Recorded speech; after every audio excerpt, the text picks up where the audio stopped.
All right, so this next part, I want you to read a paragraph. So after I describe this paragraph, I would like you to pause the video and read the paragraph and think about how it's organized and your feelings about the quality of this paragraph. So pause the video now and read this paragraph and then start the video again.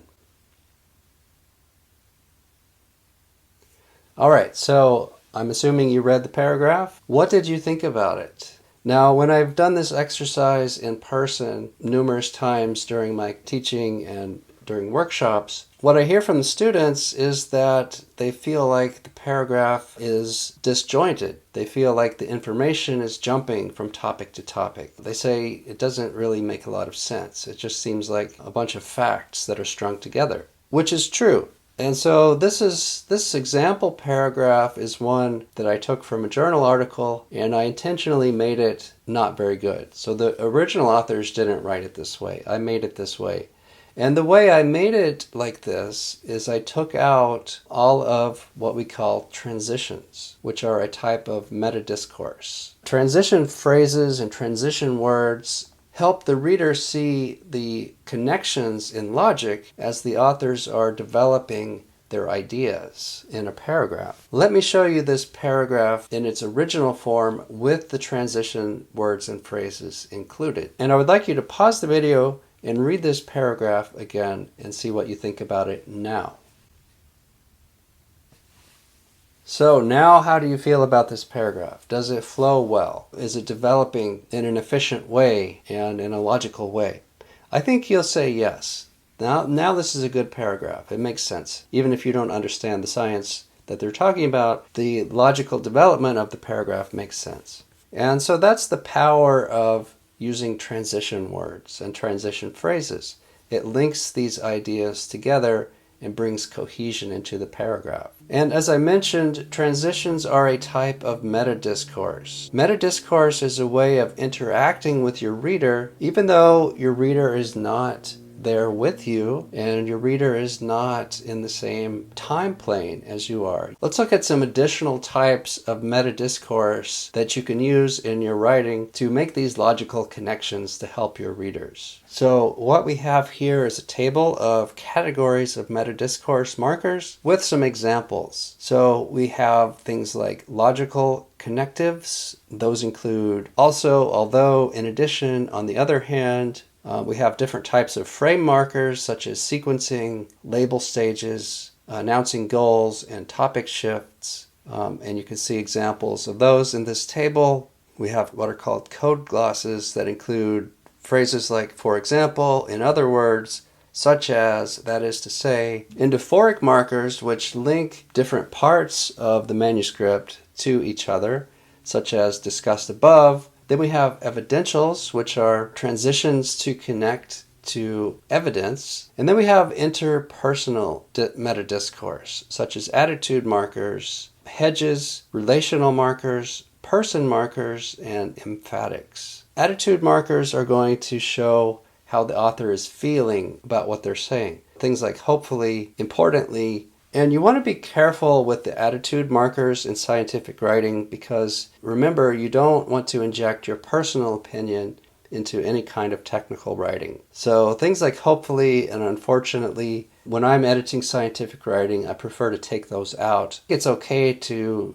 indicate the level of importance or the level of certainty of your ideas. So you can use attitude markers for that. Hedges, you want to be careful using hedges because it can indicate that you're not very confident about the topic. And remember, as a technical writing author, you should be an expert and you should be confident in what you're saying. You can use hedges when you need to indicate that you're not entirely certain about something, but try to be as certain as you can be in scientific writing. And with the emphatics, again, I would recommend being very cautious using these in scientific writing. Usually when I see emphatics like clearly, actually, certainly, in fact, and must, a lot of times they're being used in a way that I feel like they're trying to manipulate me as a reader.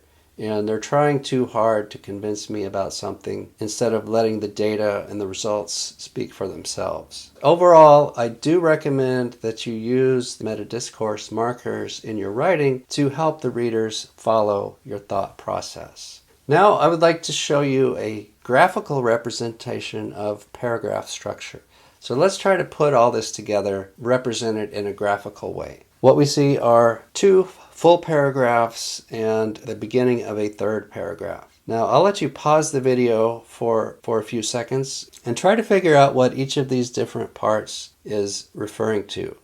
All right, did you figure it out? I think you probably did. So the first line, which is the dark green line, that represents the topic sentence. And each of the following lines is pointing back to that topic sentence because each of the sentences in a paragraph should relate to that topic sentence.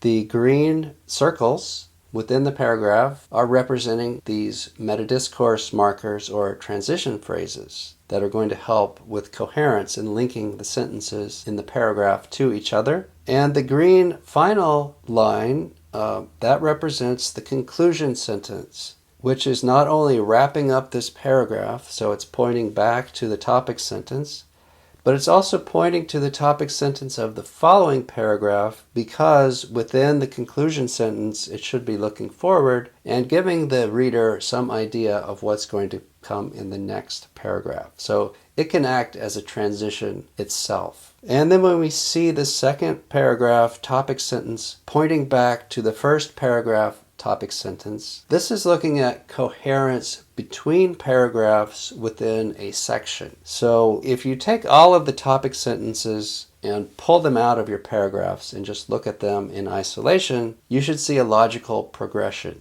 And the topic sentences should logically relate to each other. The first topic sentence in a section is going to be kind of a master topic sentence that tells what's going to happen in that entire section. And that's why the topic sentences in the second and third paragraphs are pointing back to the topic sentence in the first paragraph. Okay, so we have reached the end of this lesson. I would like to wrap it up by just revisiting quickly the learning outcomes for this lesson. And so again, after you complete this lesson, you will be able to explain how to structure a paragraph. You'll be able to explain the power positions within a paragraph, list examples of purposes of a paragraph, describe the characteristics of a good paragraph, define ideal sentence length, explain the power positions in a sentence, determine the correct subject and verb for a sentence, structure sentences in parallel structure, and explain ways to ensure paragraph coherence. I hope this lesson was helpful. Put it into practice as soon as possible, immediately. If you don't have any writing to practice on, or you want additional practice, just go out into the literature at random, grab some papers, copy and paste it into a Word document, and start practicing these editing techniques on that writing. And as you're doing it, happy writing.